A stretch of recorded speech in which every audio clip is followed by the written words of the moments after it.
Hey guys, welcome back to Jess and Reads Romance. I'm Jessin and today is the start of a new reading vlog. I'm really excited to start reading these books and here's my ring light. I just got done filming some videos, so yeah. Behind the scenes. The ring light is okay. No ring lights were harmed in the making of this video, okay? Maybe just a little bit, but it's fine. Now that that hot mess express is done with, I'm gonna tell you what this reading vlog is about. I've been wanting to read these wild man romances for a while. I've owned them and they've been staring at me in the face and I'm like, you have to read these now. And the first book I have on my list is Love in the Wild. This is a Tarzan kind of retelling. Very excited to start this and I bought this book for the cover. I'm not gonna lie to you. I needed this cover. It's beautiful, he's beautiful. He's gorgeous. And I also like the picture of the hero and the heroine in the back. It's just really cool. And then I want to read Savage from Mia Sheridan. I also heard that this is a good wintry read. Somebody contacted me after I did my winter romance recs and someone's like, you should read Savage. It has like wintry cozy vibes. And I'm like, oh, yes. So these are the two books that I'm going to be reading. I decided to read Love in the Wild first because it looks a little bit shorter. They're different sizes, so I don't even know if that's true, but I know that Jess from Peace Love Books has already read this book. I saw her do a vlog of it, but I didn't watch the whole thing because I didn't want to be spoiled for anything. You don't know how I am. But I do believe that she just thought this book was okay. So we'll see. I'm starting it right now and I'll let you guys know. I'll keep you guys updated and hopefully it won't be as long as the last vlog that I did. I will try to keep my thoughts concise and not like update you too much because sometimes it's like too much. I know I said I wasn't going to do a lot of updates, but I'm about to leave to go do the podcast with Juliet and I only got like 50 pages in before I have to pack up and go meet her. And I just wanted to let you guys know how it started off. Kind of started off a little bit weird to tell you the truth. The prologue is in like present day and then the next chapter goes all the way back to, and I keep on to call him Tarzan, but our hero's name is Thorn, to Thorn's parents and how they, basically it was the story of how they wound up stranded in the jungle. It was a little bit jarring because we were in the point of view of his mother for basically that whole chapter. It interestingly switches to the father's point of view within the same chapter with no like designation, like I'm switching point of views, and then switch to the point of view of like this other random person. And it's just very strange. The point of views are very strange in this book. And then the next one is our Jane. Her name is Eden, and the next chapter starts with her point of view. So it's just a lot of point of views. I don't particularly like that. I like sticking to 2 or 1 points of view. 3 if the author is a good writer and the third point of view is compelling and there's a reason why we need the third point of view. But honestly, 2 and 1 are the only point of views that I really want. The hero and the heroine or just the hero or the heroine. Sometimes that can enhance the story if it's only a single point of view. I do find it interesting. I'm not going to say too much until I get further in to the book. Okay, I'm going podcast now. Hello, it is currently Sunday. It's been a couple days since I first started Love in the Wild and I have some updates for you because I'm pretty much almost done. Pretty much almost done with the book. We're at like the final climactic scene and I just have to see how that plays out before I give it a final rating. But I'm kind of torn between like a 3.5 and 4 star. We'll see how I feel. So let me start talking about the book and the premise because I realized in my first clip I never even talked about like what's really going on. Our hero, Thorn, is the son of an earl and his parents are conservationists and they like to go to Uganda to do some conservation work. They want to protect gorillas and the forest and all kind of stuff, and their plane crashes in the forest. And at the time, our hero Thorn is already 3 years old, which I think that makes it a little bit more believable for his survival than like a baby like in the cartoon Tarzan. Also with the language thing. So the interesting thing about this adaptation of like a Tarzan story, which is Tarzan based on like a book? Like Rudyard Kipling or something? No, that's Mowgli, right? Hold on, I gotta look it up now. It's gonna bother me. Okay, there is a book. It's called Tarzan of the Apes by Edgar Rice Burroughs. Interesting, it was published in 1912, so that answers that. This book definitely more closely resembles The Legend of Tarzan, the one with Alexander Skarsgård and Margot Robbie. I love that version of it. It was just really awesome, and Alexander Skarsgård is extremely pretty, and I love looking at him. But anyway, this one more closely resembles it. In the cartoon Tarzan, we don't even know his parents' background at all. They could be a Viscount as in the original book, or an earl like in this book.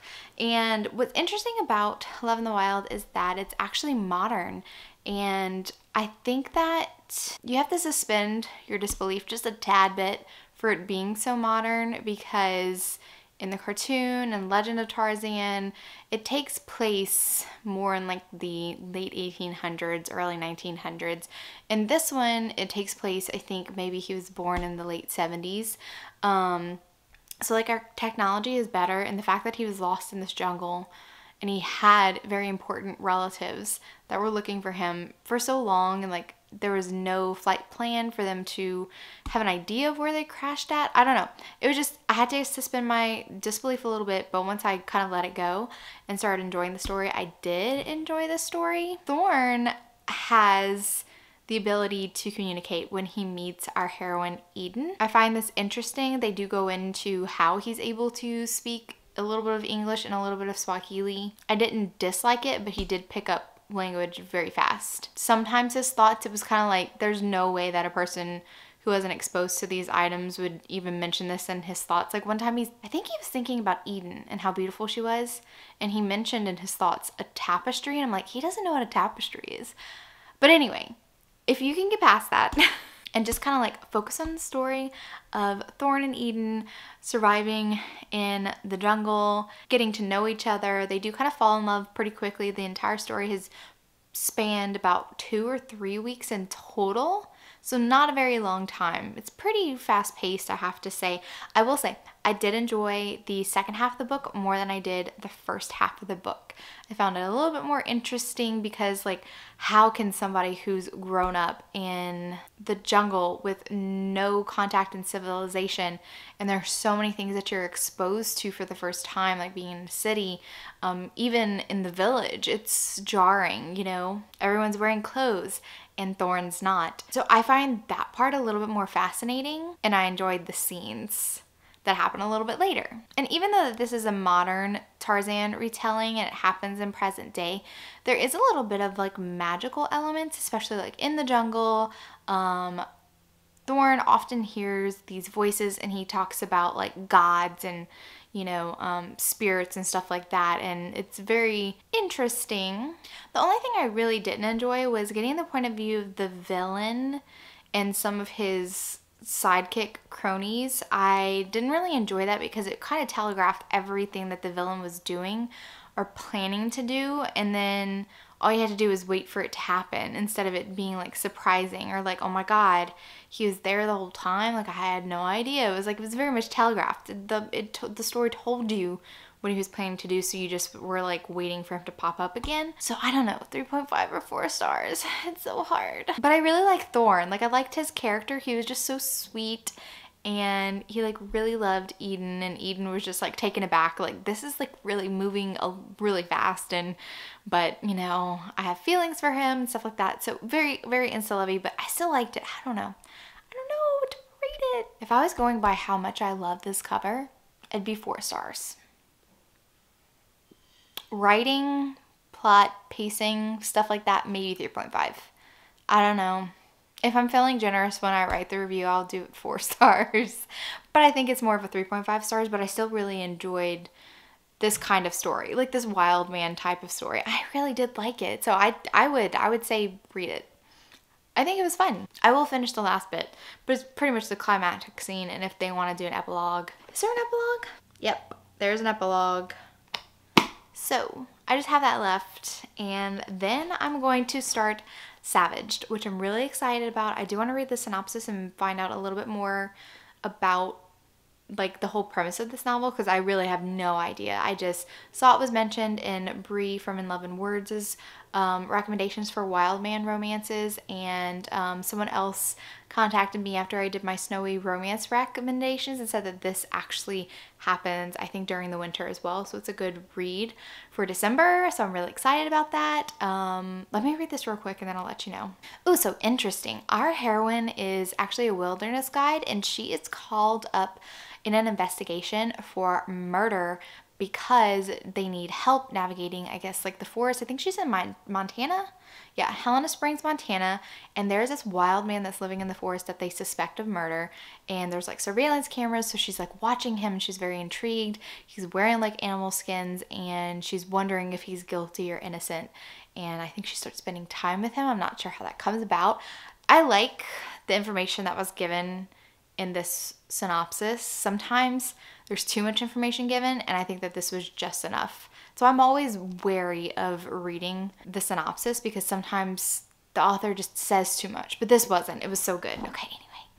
I'm gonna finish that and probably watch The Jungle Book while I read some more because I'm really into it. I love the 1994 version of The Jungle Book with Jason Scott Lee. It was totally part of my childhood, and I do remember Lena Headey, the woman who plays Cersei on Game of Thrones. She's in it. She's the heroine, and Sam Neill and Carrie Eels. I don't know how to say. I think he's like Welsh or something. I can't say his last name. Anyway, I love him. He plays a good villain. I'm gonna have to watch that while I read. I will. Today's a very cozy day. It's Sunday. I'm not doing anything. I just packaged all of my enamel pens, sent half out on Saturday, yesterday. The post office closed at 12, so I couldn't get them all done, but everything else is going out tomorrow. So I'm really excited about that. I will show you tomorrow when I have better lighting. Hopefully, it's very overcast today, very rainy, a little bit cold. It's my type of weather. So yeah, I'll show you the final enamel pins tomorrow when I have better lighting. So this is giving me so much Love in the Wild vibes. I absolutely love this movie, The Jungle Book with Jason Scott Lee, and yeah, all this give me vibes. I had the biggest crush on him when I was little, but you know what? Not much has really changed since 1994. He's so beautiful, and yeah, still love them. Hey guys, I look like a hot mess express right now because I stayed up so late reading Savage by Mia Sheridan. And I'm trying to figure out how to talk about this without spoiling anything. It's very interesting the way that Mia Sheridan wrote this story because I never felt like there was this huge plot twist. We knew that we didn't have some information, and you could definitely speculate on what was going to happen and what secrets are going to be uncovered. So it was still a bit of a mystery, but it wasn't like super secretive or like, oh, I never saw that coming. But it was just so good. The characters that Mia Sheridan writes are just perfection. I don't know. They're just amazing.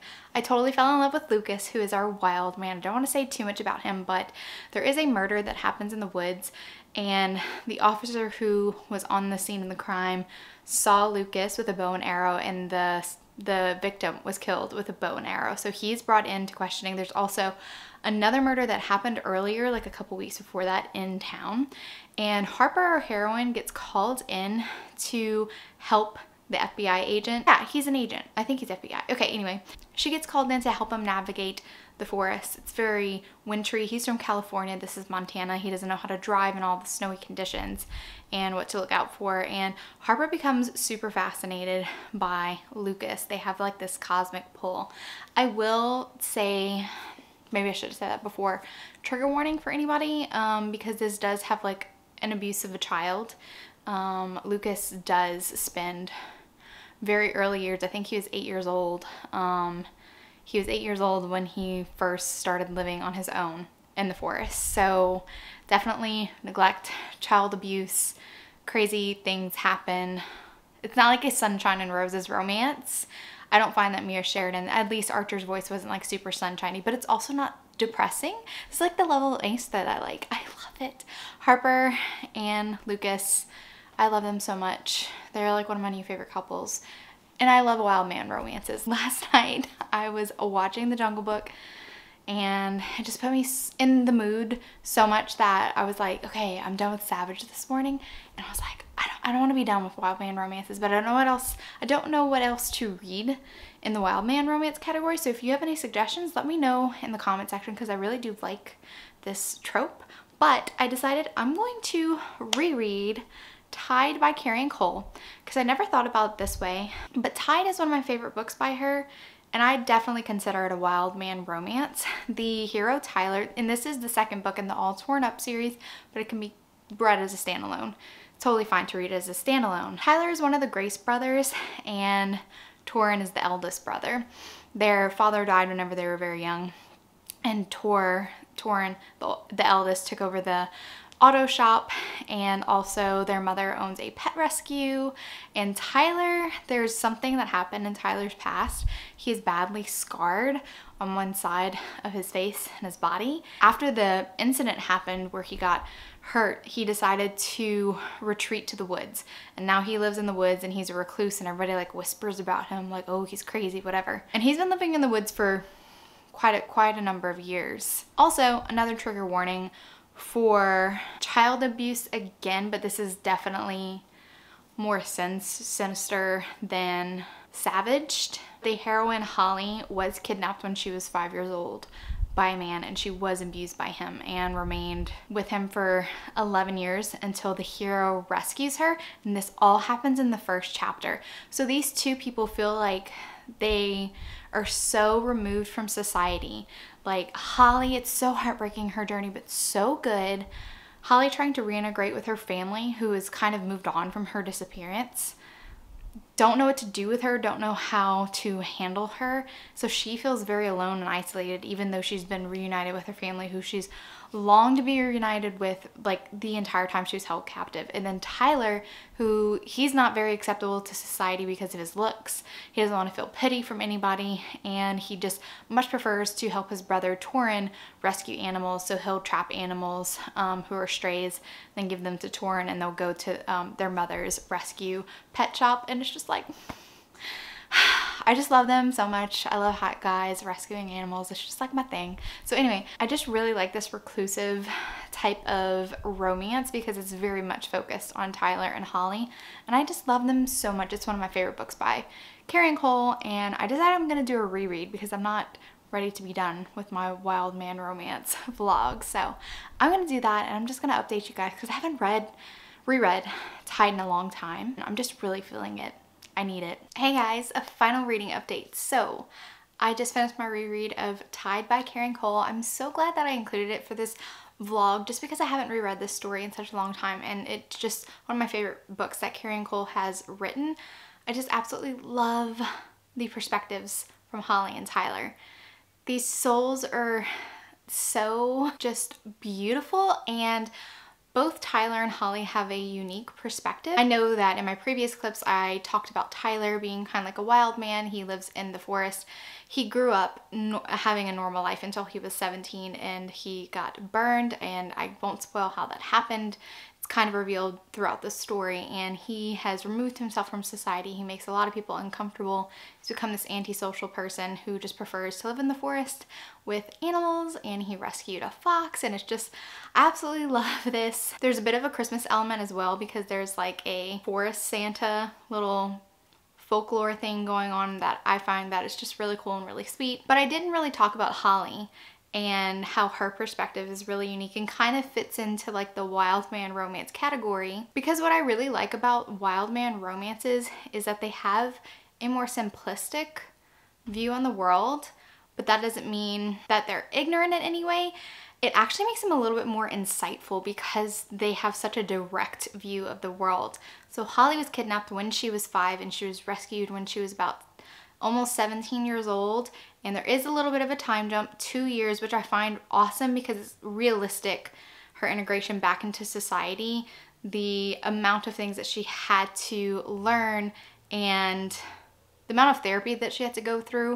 It takes a while, and I really like that there was a time jump because it did allow her to have some growth before the story actually starts, because there is a romance and Holly went through some things that she definitely needed to deal with, and she's still coping with them. She's still learning how to deal with her triggers. I just really like the way that Carrie Cole handled it, because even though Holly is dealing with trying to be normal again and not fitting in with her mother's expectations, not what she should be doing or where she should be at, but it's a lot, and some people don't handle this like trauma stuff well, and Holly's mom definitely doesn't. But I really love Holly's perspective, the way that she observes how people kind of lie or try to make people, she tries to make other people comfortable because they're uncomfortable talking about certain things with her. And so she, as a victim, has to kind of put them at ease, which is kind of so strange when you think about it, but also so true. A lot of people find it very hard to be around people who have experienced a trauma because they don't know how to act in front of them. And Holly is completely aware that this is happening around her, and unfortunately some of her family members are this way.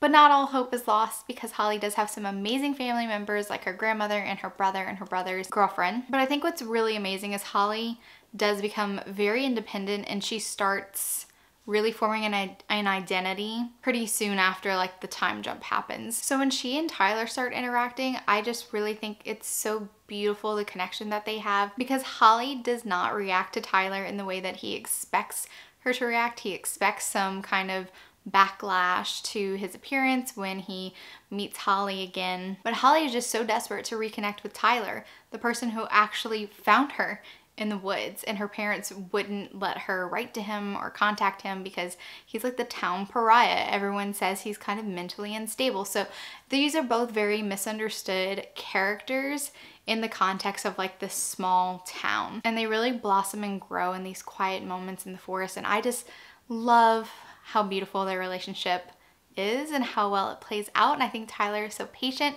and so is she. She has to be patient with him as well, and she just wants to feel normal. She just wants to interact with somebody who's going to treat her normal, not like the girl who was found in a hole. So I just love it, and I was really glad that I reread it for this reading vlog. So to recap, I read Love in the Wild, which I'm giving a 3.5 stars. Savaged, a 4.5 stars. I really enjoyed Savaged. It had almost a suspense aspect to it. I don't know, it was just really intriguing. I love it. Can't wait to read more of Mia Sheridan. And then 5 stars for Tide. I just love this series so much, and I can't wait to read more in the All Torn Up series. The Grace siblings are just giving me life. We find out some interesting things about the Grace sister in Tide, and I think that her romance is going to be very cool. All right guys, that caps off this reading vlog. I hope that you liked it. I plan on doing more reading vlogs this December than I normally do because I just have the time to vlog about things. If you like this video, give it a big thumbs up, and if you're not already subscribed to my channel, make sure that you subscribe to get notified on any future videos that I do. Thank you so much for watching, and remember, life's better with a little HEA. Bye guys.